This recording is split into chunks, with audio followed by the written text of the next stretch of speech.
মৰমৰ ছাত্ৰ ছাত্ৰীসকল, এইটো ভিডিঅ'ত লৈ আহিছোঁ তোমালোকৰ পঞ্চম শ্ৰেণীৰ সাধাৰণ উৎপাদক আৰু গণিতক অধ্যায়ৰ 4B অনুশীলনী 4Bৰ কিছুমান প্ৰশ্ন।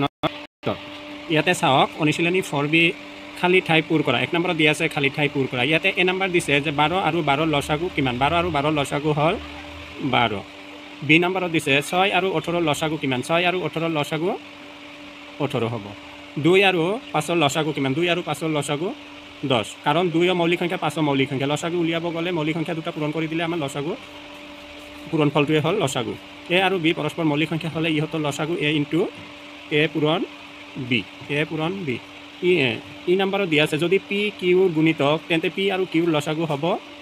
ইয়াতে দেখা, যদি পি কিউৰ গুণিতক মানে কিউৰ গুণিতক হ'ল পি, তেন্তে পি আৰু কিউৰ লসাগু হ'ব পি।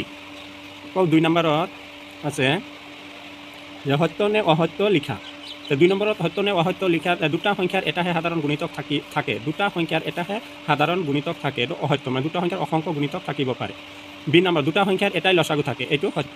দুটা সংখ্যাৰ এটাই লসাগু থাকে, এইটো সত্য। 10 আৰু 20ৰ লসাগু 1, এইটো অসত্য। দুটা সংখ্যাৰ এটাই লসাগু থাকে, এইটো সত্য। আৰু 10 আৰু 20ৰ লসাগু 1, এইটো অসত্য। 5 আৰু 7ৰ লসাগু 1, এইটো অসত্য। কাৰণ 5 আৰু 7ৰ লসাগু 35। দুটা সংখ্যাৰ লসাগু মানে সংখ্যা দুটাৰ আটাইতকৈ সৰু সাধাৰণ গুণিতক, এইটো সত্য।